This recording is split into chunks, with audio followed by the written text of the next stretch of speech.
The Palace of Prime was made of living crystal. It grew from the ground like a forest of glass, and its walls changed color with the light of the three suns.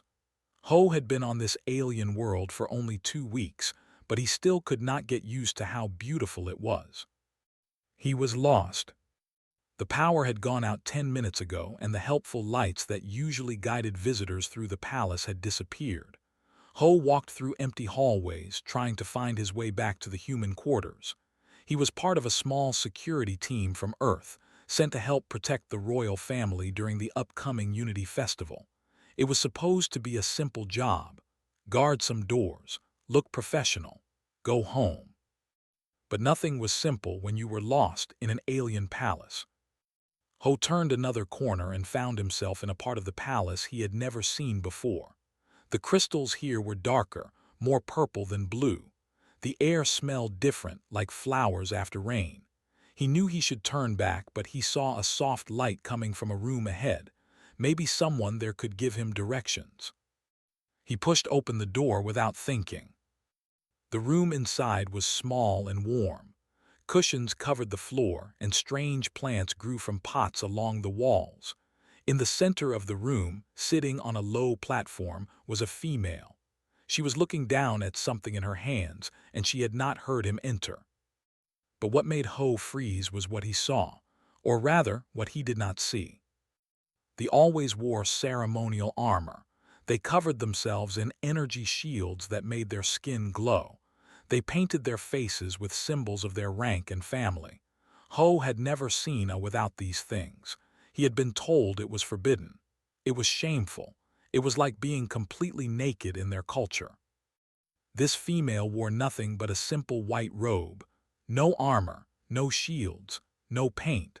Her skin was pale silver and her hair fell around her shoulders like water. She looked soft. She looked vulnerable. She looked like a real person instead of a walking statue. She looked up. Her eyes went wide. Her mouth opened, but no sound came out. The thing in her hands fell to the floor. It was a small picture frame, and Ho could see a family portrait inside it. For a long moment, neither of them moved. Then Ho did the only thing that made sense to him. He bowed his head, stepped back, and said, "I am very sorry. I got lost. I will leave now." The female stared at him like he had grown a second head. "You," she started to say, "you saw me." "Yes, I am sorry. The power went out and I could not find my way. I did not mean to disturb you." "You saw me," she said again. Her voice was shaking. "Without my armor, without my shields, without my paint, you saw my true form." Ho was not sure what to say. She seemed very upset, but he did not fully understand why. On Earth, people wore bathrobes all the time. "I will not tell anyone," he offered. "I promise." The female stood up. She was tall, taller than him like most, but without her armor she looked thin, fragile. There were marks under her eyes that looked like she had been crying. "Do you know who I am?" she asked. Ho looked more carefully.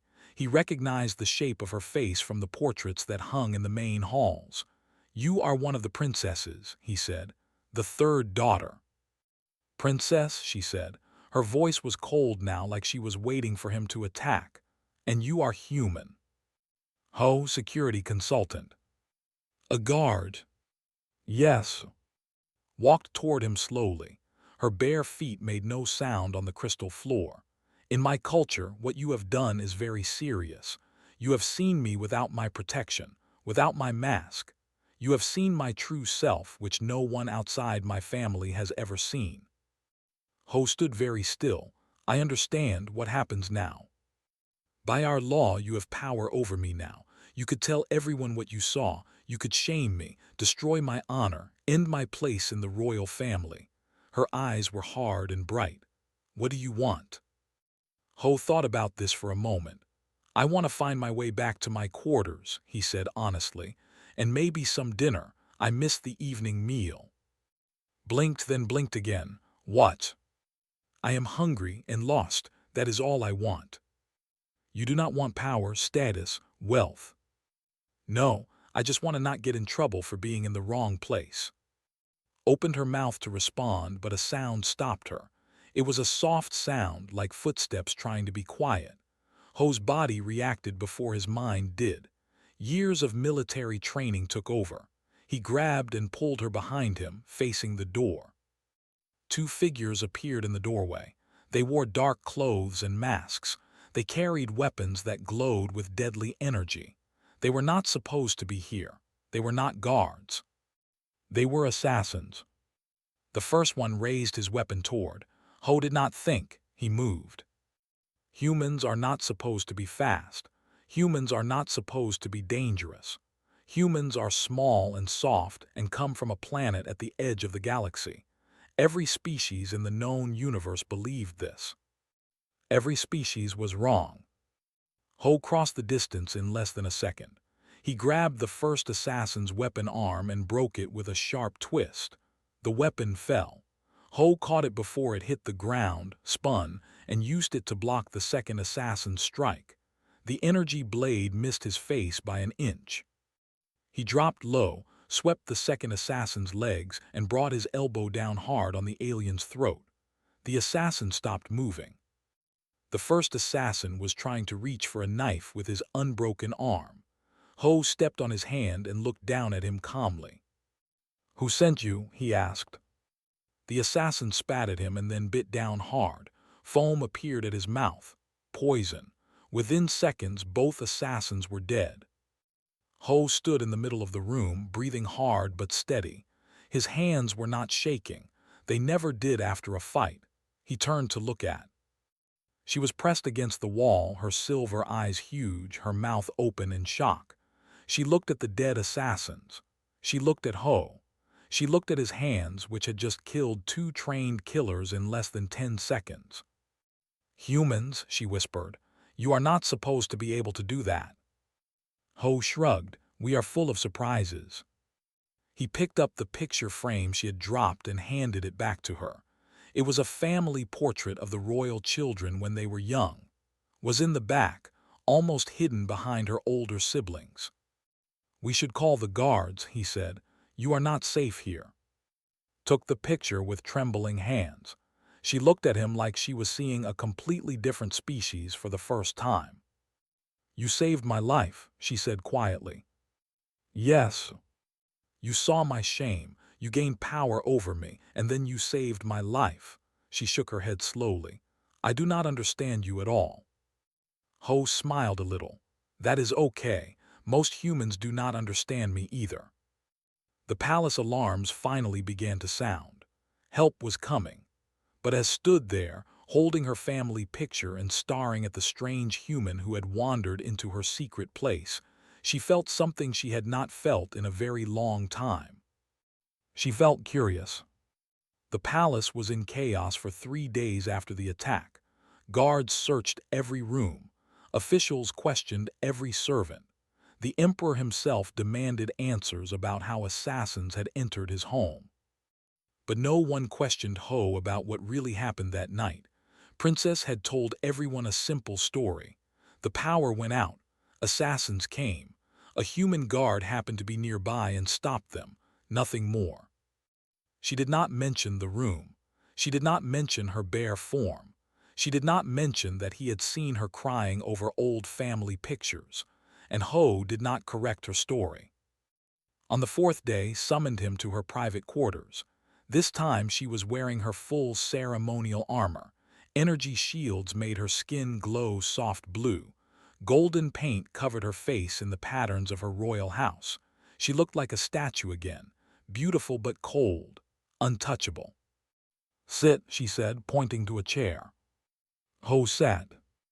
Walked slowly around him, studying him like a scientist studies a strange new animal. "I have been thinking about you for 3 days," she said. "I cannot understand you." "What is there to understand?" "Everything." She stopped in front of him. "You saw me in my weakest state. In my culture, this gives you power, great power. You could tell everyone what you saw. The third princess crying alone in a hidden room like a child, without her armor, without her protection, without her dignity. Do you know what that information would be worth?" Ho shrugged. "I do not care what it is worth."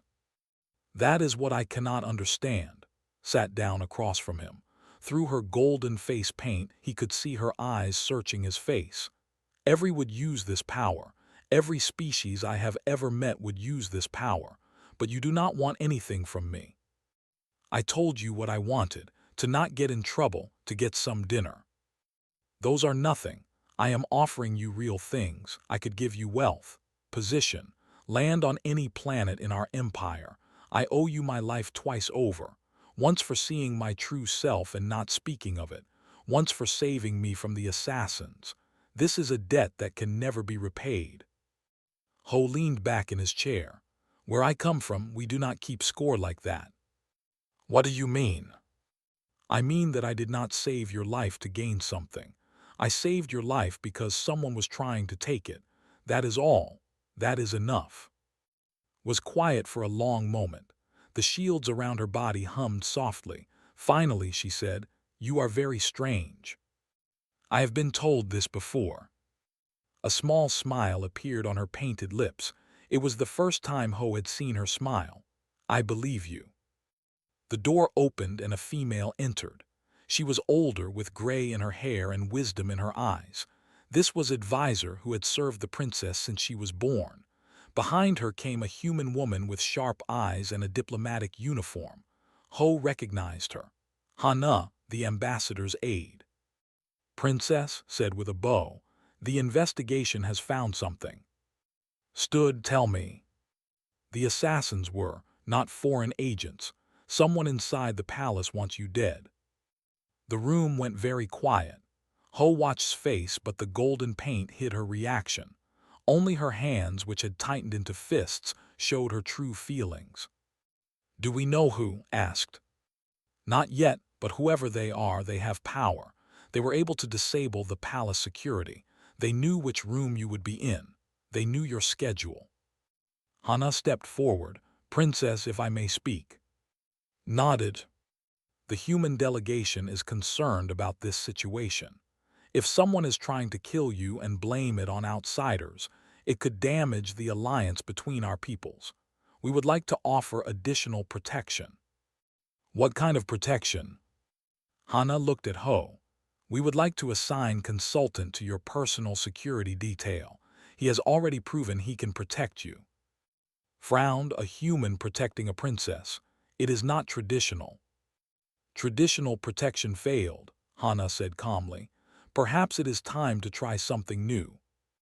Looked at Ho, he could see the question in her eyes. He gave a small nod. I accept, said. Ho will join my security detail. After and Hana left, turned to face him. You knew she was going to suggest this. Hana and I talked yesterday. We think someone is planning something bigger than just killing you. We think they want to start a war. A war between humans and... Yes, kill a princess. Blame the humans. Your father would have to respond. Our alliance would break. War would follow. Ho stood up and walked to the window. Outside, the crystal city sparkled in the light of 3 suns. The Unity Festival is coming. Many important people will be here. It is the perfect time for something bad to happen. Joined him at the window. Standing next to each other, he could see how much taller she was. Her armored form cast a long shadow. Who would want this, she asked. Who benefits from war? That is what we need to find out. Was quiet for a moment. Then she said something that surprised him. You called me before, when you pushed me behind you. You did not call me princess. Ho thought back. She was right.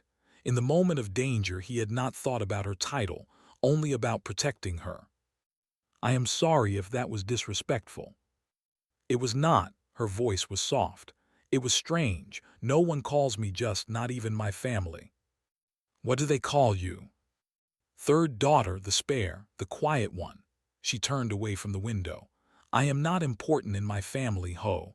My older sisters are warriors. My brother will be emperor one day. I am just the third daughter, kept around in case something happens to the others. Ho looked at her carefully. Even through the armor and paint, he could see the sadness in her eyes. It was the same sadness he had seen when she was crying over those old pictures. Where I come from, he said, Being underestimated is not a weakness. It is an advantage. How can it be an advantage? Because no one watches the one they do not fear. No one guards against the one they do not notice.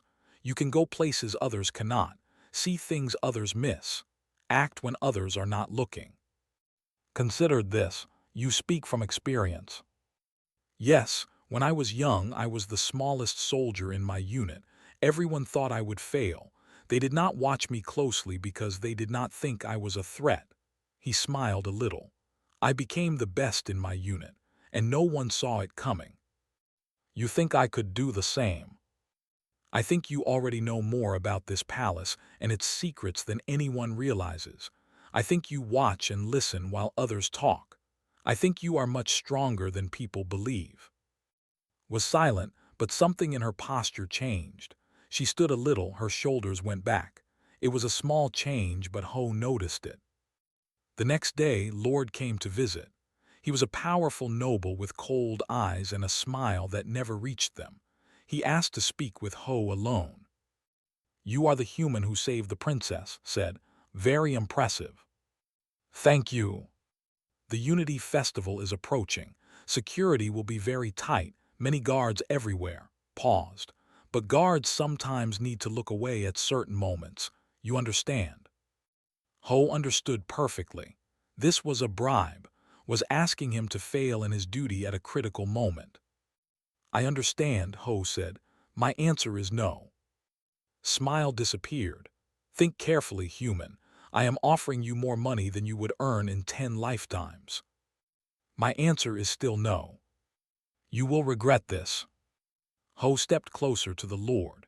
He was shorter than, but something in his eyes made the noble step back. "I do not think I will," Ho said quietly.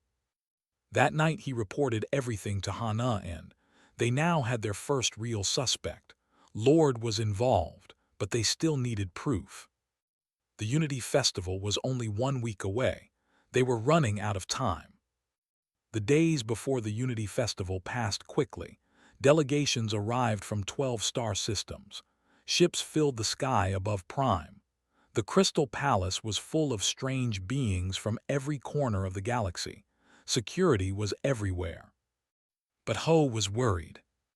He spent his days at side, watching everyone who came near her. He noticed which servants looked nervous. He noticed which guards seemed to pay too much attention. He noticed Lord watching them from across crowded rooms, his cold eyes full of hatred. In the evenings, he taught how to fight. She had been confused by this at first, did not train their bodies.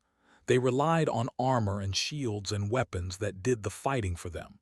The idea of using her own hands to defend herself was strange. "Why would I hit someone when I can shoot them with energy?" she asked. "Because weapons can be taken away," Ho said. "Armor can fail, shields can be shut down, but your body is always with you." They practiced in her private training room, away from watching eyes. Ho showed her how to stand, how to move, how to use her long arms and legs to create distance, how to strike when an enemy got too close. Was a poor student at first. She was awkward and slow, but she never complained. She never gave up. Night after night, she practiced the same movements until her muscles remembered them. "Why are you helping me so much?" she asked one evening, breathing hard after a long practice session. "You are just supposed to guard me." Ho handed her a towel. "Because guarding is not enough. I cannot be with you every moment. You need to be able to protect yourself." But no royal has ever needed to fight. That is what guards are for. Your guards failed before. They might fail again. Wiped her face and looked at him. Without her armor and paint, she looked younger, more real. These training sessions were the only time she allowed herself to be seen without her full ceremonial dress. "You do not trust easily," she said. "I trust you." She seemed surprised by this. "Why?" "Because you have not given up. Because you keep trying even when it is hard. Because you want to be stronger, not just protected." He paused. "And because you have not tried to use your power over me once since this began." Was quiet for a moment. Then she said, I was going to at first. When I realized you had seen me without my armor, I planned to have you sent away, transferred to some distant outpost where you could never speak of what you saw. What changed your mind? You did, when you asked for nothing but dinner and directions. A small laugh escaped her. No one has ever asked so little of me. It made me curious about what kind of person asks for so little when they could have so much. The next day, Hana came with news. We found something, she said, spreading data tablets across the table in quarters. Lord has been moving money, a lot of money, to accounts on distant worlds. He is preparing for something big. Ho looked at the information. He is buying support, building an army. But why? Asked. He is already powerful, he has wealth and position. Because he wants more, Hana said. Our intelligence suggests he plans to kill your father during the Unity Festival. With the Emperor dead and humans blamed for the murder, he would lead the call for war. He would become the most important person in the Empire. His face went pale beneath her golden paint.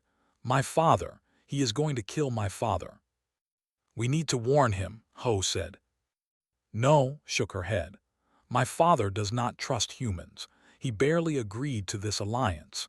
If we go to him with accusations against one of his most trusted lords, he will not believe us. He will think it is a human trick. Then what do we do? We need proof, real proof that even my father cannot deny. They spent the next 3 days gathering evidence. Hana used her diplomatic connections. Ho used his eyes and ears. Used something that surprised both of them, her invisibility. She had told the truth about being overlooked. Servants spoke freely in front of her because they forgot she was there. Other nobles ignored her presence at meetings because she was just the quiet third daughter. She walked through the palace like a ghost, hearing secrets that were not meant for royal ears. I heard speaking with his captain, she reported one night. He mentioned the Unity Festival. He said everything would change after the third sun ceremony. The third sun ceremony was the most important event of the festival.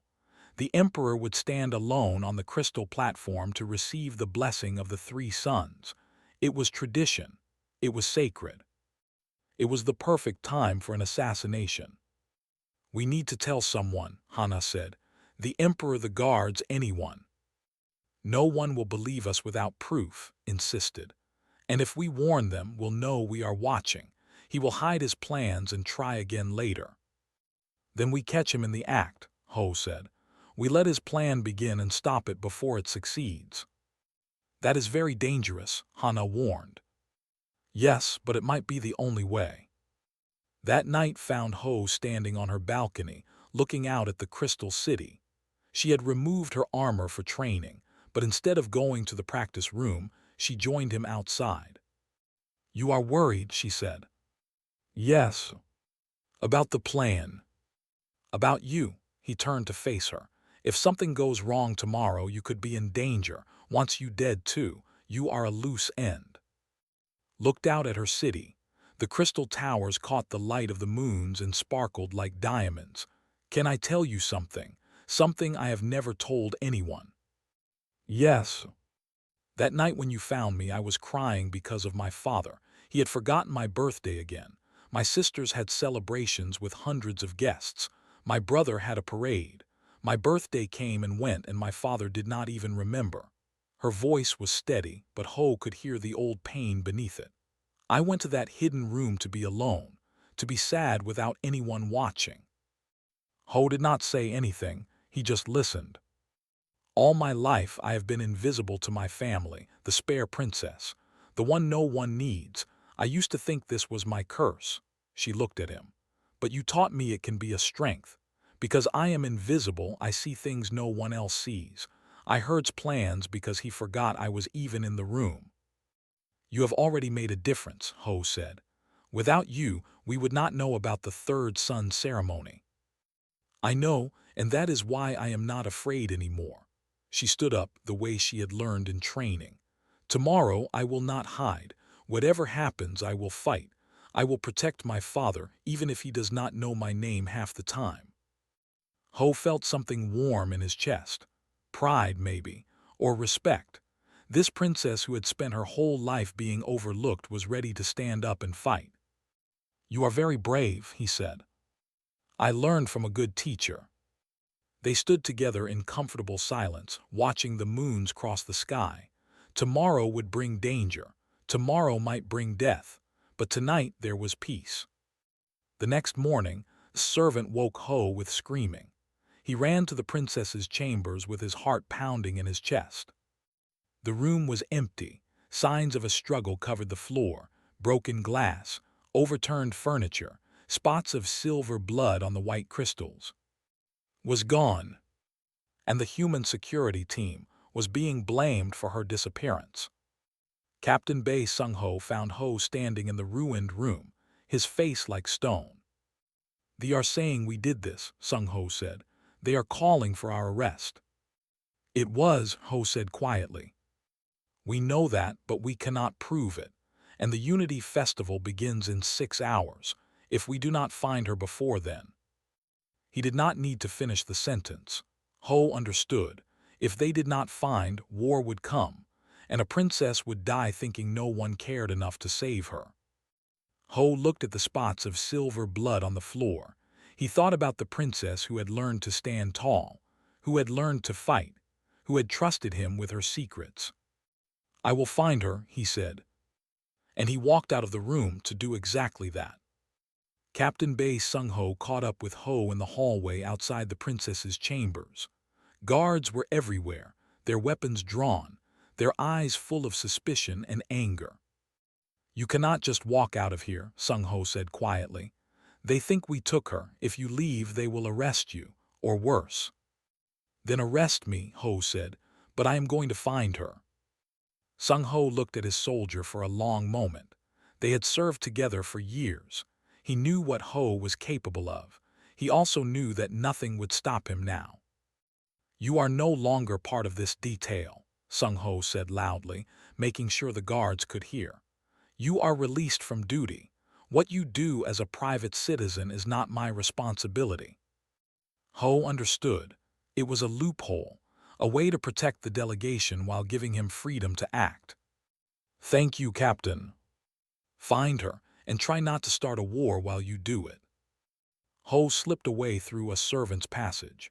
The palace was designed like a maze, but he had been studying its layout for weeks. He knew the hidden paths, the forgotten corridors, the places where cameras did not reach. Hana met him in a storage room near the palace kitchens. She looked worried but determined. "I cannot help you openly," she said. "If I do, it will look like the human delegation is involved, but I can give you information." "Where would take her?" Hana pulled out a small data tablet. "The palace sits on top of ancient crystal caverns. They stretch for miles beneath the city. They used to mine them, but they have been abandoned for centuries. There are tunnels that connect to private estates above." Including estate. Ho memorized the map she showed him. The caverns were deep and complicated, but he could see patterns in the tunnel system. He could find a path. "One more thing," Hana said. "The princess is not helpless. You taught her to fight, remember that." Ho nodded and left. He found an entrance to the caverns hidden behind a wall in an old part of the palace. The passage was dark and narrow, and the air smelled old and stale. He had no light, no weapons, nothing but his training and his determination. It did not matter. He had hunted in worse conditions. The thought humans were weak because they had no natural weapons, no claws, no poison, no armor, but they did not understand what millions of years of survival had created. Humans were persistent hunters. They could track prey across any terrain. They could adapt to any environment. They could keep going long after other species would have collapsed. Ho moved through the darkness using all his senses. He listened for sounds that did not belong. He felt the air currents that told him where passages opened. He smelled the faint traces of presence that hung in the still underground air. After 2 hours, he found what he was looking for: fresh footprints in the crystal dust. A torn piece of white fabric caught on a sharp rock. Silver blood, still wet, glowing faintly in the darkness. Was fighting back. She was leaving a trail for anyone smart enough to follow it. He moved faster now, following the sign she had left. The tunnel sloped upward, heading toward the surface, towards the state. Ahead he heard voices.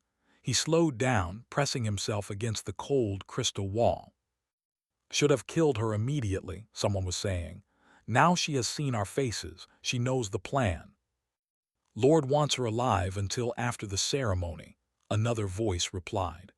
"Her death needs to happen at the right time. It needs to look like the humans killed her during their escape attempt." Ho counted the voices. 4 guards. They were standing at a junction of tunnels, blocking the way forward. Beyond them, he could see a larger cavern lit by artificial lights. That was where they were keeping.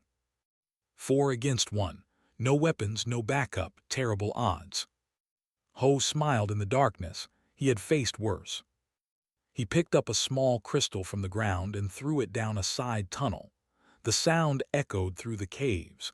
2 of the guards went to investigate. That left 2. Ho moved like a shadow. The first guard never knew he was there until a hand closed around his throat from behind.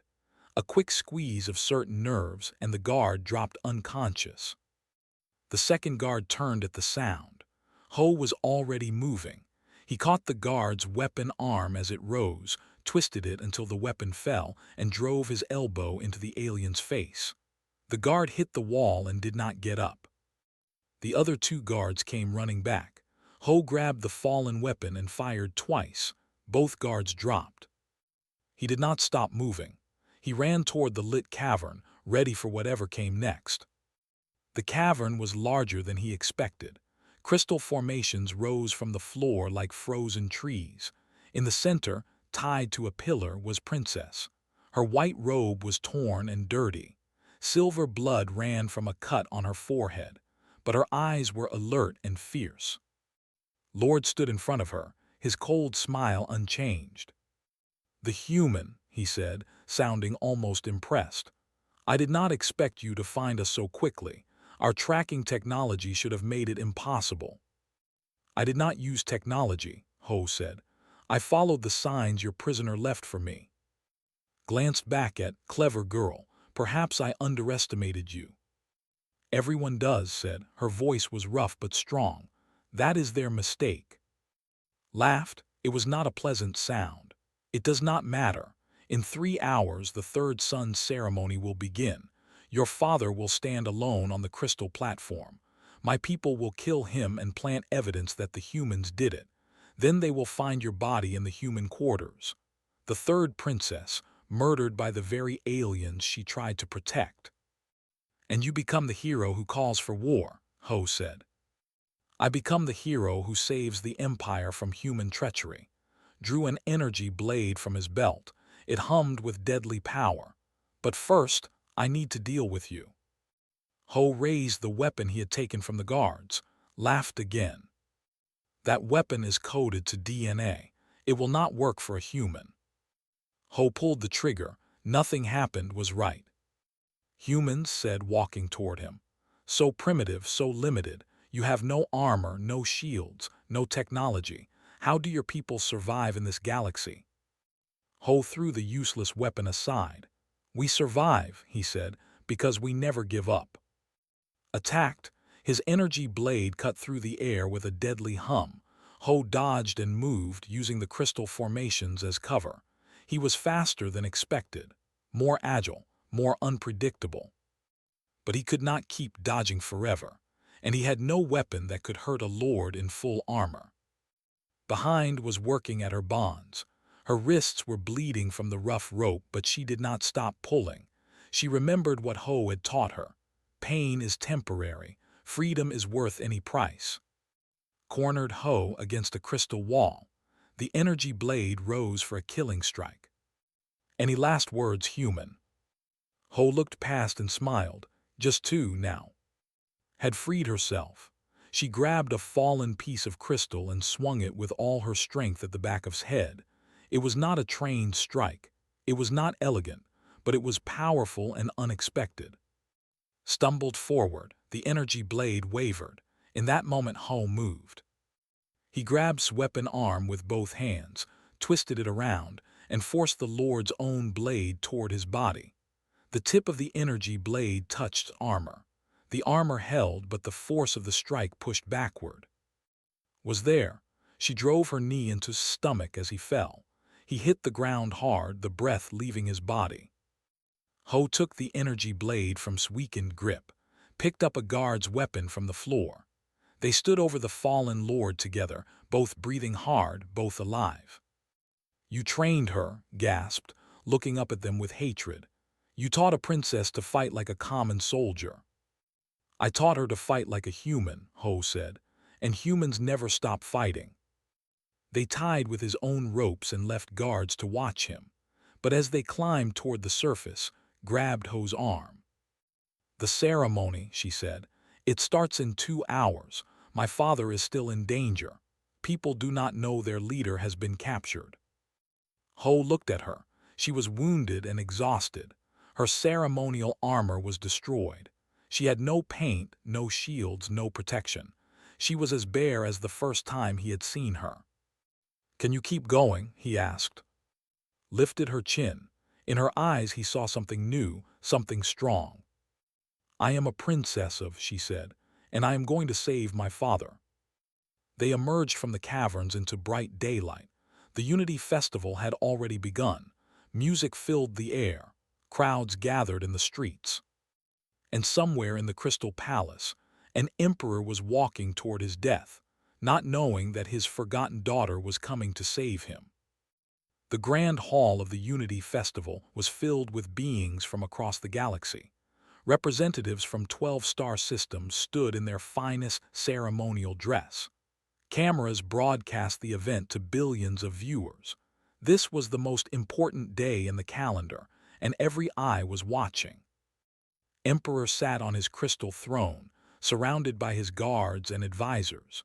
His oldest daughter stood behind him in full battle armor. His son waited at his right hand. The third son's ceremony would begin in 30 minutes, when the emperor would walk alone to the crystal platform to receive the blessing of the sons. No one noticed the doors at the back of the hall opening. No one paid attention to the 2 figures who slipped inside. Not at first. Then the whispers started. A princess was walking through the crowd, but not in the way a princess should walk. She wore no armor, no shields, no ceremonial paint. Her white robe was torn and stained with silver blood. Her hair was wild and dirty. Her bare feet left dusty footprints on the polished floor. She was bare, completely bare, exposed in the most shameful way a royal could be exposed. And she walked through that hall like she owned it. Beside her was a human. He was small compared to the nobles around him. His clothes were dirty, his face was bruised, and he carried an energy blade that did not belong to him. He walked like a soldier going into battle. The crowd parted before them like water before a ship. The whispers grew louder. Shock spread across alien faces. This was impossible. This was unthinkable. This was the most scandalous thing to happen at a Unity Festival in 500 years. Princess walked directly toward her father's throne. Lord's captain saw them first. He stood near the emperor, pretending to be a loyal guard. His hand moved toward his weapon. Ho saw the movement and tensed, ready to fight. But before anyone could act, spoke. "Father." Her voice was not loud, but it carried through the silent hall. Every camera turned toward her. Every eye watched as the third princess stood before the emperor of bare and bloody and unafraid. Emperor rose from his throne. His face was a mask of shock and anger. "What is the meaning of this? Why are you? Why do you look?" He could not even finish the question. He could not comprehend what he was seeing. "Father, you are in danger," said. "Lord planned to kill you during the third son's ceremony. He hired assassins. He kidnapped me. He was going to blame the humans and start a war." The crowd erupted in noise. Voices shouted denials and accusations. Lord's captain started to move toward, but Ho stepped in his way, the energy blade humming. "I would not," Ho said quietly. Emperor raised his hand and the hall fell silent. He looked at his daughter with something had never seen before in his eyes. Attention, real attention. "Where is Lord now?" the emperor asked. "In the crystal caverns beneath the palace, tied up and guarded. He confessed everything. This human, Ho, helped me escape and capture him." Stood taller, meeting her father's eyes. "Captain standing near you right now was part of the plan. There are others. I can name them all." The emperor looked at the captain beside him. The captain's face went pale. He tried to run. He did not get far. Royal guards surrounded him in seconds. More guards spread through the hall, taking positions near the other names whispered to them. Within minutes, a dozen conspirators were in chains. But Lord's captain was desperate. As the guards dragged him away, he broke free for one moment. He pulled a hidden blade from his armor and threw it directly at the emperor. Ho moved. He crossed 15 feet of distance in less than a second. His body twisted in the air. The blade that was meant for the emperor buried itself deep in Ho's side instead. He fell. The hall exploded into chaos. Guards surrounded the emperor. Others grabbed the captain, but only saw Ho lying on the crystal floor with silver and red blood pooling beneath him. She was at his side in an instant. Ho, stay with me." He looked up at her with pain-filled eyes, but he was smiling. "Did I get him? You stopped the blade. You saved my father." "Good," he coughed, and red blood appeared on his lips. "Humans are stubborn, hard to kill. I will be fine." "Do not talk, save your strength." Medical teams rushed forward. Doctors stared at the wounded human with confusion. They had never treated a human before. They did not know how. But Hana was there, pushing through the crowd. Captain Sung-ho was right behind her with the human medical kit they always carried. "His organs are different than ours," Hana told the doctors. "But he is right. Humans are very hard to kill." The next hour was a blur of surgery and waiting. Stayed outside the medical chamber, still in her torn robe, still bare before anyone who passed. She did not care anymore. She found that she did not care what anyone thought of how she looked. She was no longer the invisible third daughter. She was the princess who had saved the emperor, and she would stand however she wanted. Emperor came to find her. His guards tried to follow, but he waved them away. Father and daughter stood alone in the corridor outside the medical chamber. "You saved my life," the emperor said. "The human saved your life. I just warned you. You escaped from, you came here when you could have hidden. You stood before the entire galaxy without your armor, without your protection, and accused one of my most powerful lords of treason." The emperor's voice was soft, softer than had ever heard it. "That took more courage than I have ever shown." "I learned it from him," said, nodding toward the medical chamber. "He taught me that true strength is not about armor or shields. It is about standing up when it is hard, fighting when you are afraid, being yourself even when it is painful." "A human taught you this?" "Yes, father, a human." The emperor was quiet for a long time. Finally, he said, "I have not been a good father to you. I was so focused on your sisters and brother that I forgot I had a third child. A child who watched and learned and grew strong while I was not looking." Felt tears forming in her eyes, but she did not let them fall.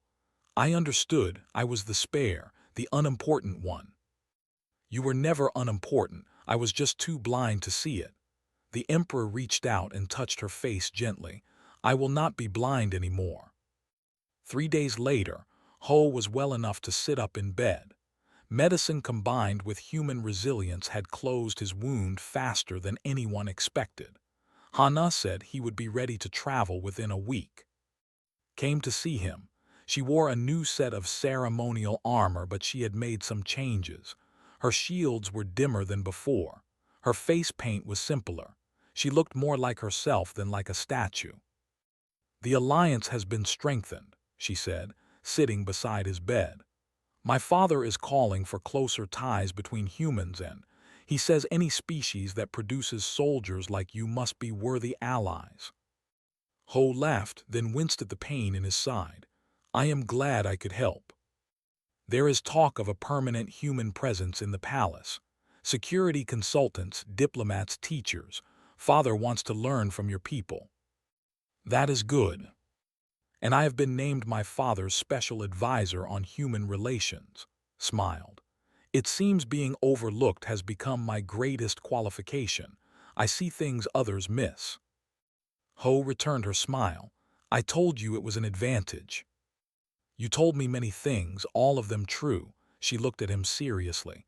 Will you come back after you return to Earth? Maybe, if you need me. I will always need good friends. Reached out and took his hand. And you are the best friend I have ever had. A week later, the human shuttle prepared to leave Prime. The delegation gathered on the landing platform, ready to return home. Ho stood among them, still moving carefully, but alive and healing. The Emperor came to see them off. It was the first time he had personally bid farewell to any foreign delegation. He shook hands with every human, learning their names, thanking them for their service. When he reached Ho, he paused. You saved my daughter, then you saved me. The Empire owes you a debt that cannot be repaid. Ho bowed his head. No debt, Your Majesty. Protecting people is simply what I do. The Emperor smiled, and it was a real smile, warm and genuine. I am beginning to understand that this is what all humans do. It is a remarkable quality. Was the last to say goodbye. She stood on the platform in her modified armor, her paint, her honest face. Young nobles had started copying her style. They called it the true form movement, being real instead of hidden. Thank you, she said to Ho, for everything. Thank yourself, you did the hard part. You chose to be brave. I chose to be human, she laughed softly, in spirit at least. The shuttle lifted off, rising into the sky toward the stars. Ho watched through the window as Prime grew smaller below them. On the landing platform, Princess stood beside her father, watching the shuttle disappear into the clouds. She was not hiding anymore. She was not invisible. She was exactly who she chose to be. And somewhere in the galaxy, a human soldier smiled, knowing that he had made a difference. Not with weapons, not with technology, just by being exactly what humans were. Stubborn, loyal, brave, and willing to teach anyone who wanted to learn. That was the gift humanity brought to the stars. Not power, not conquest. Just the simple truth that everyone deserves to be seen for who they really are.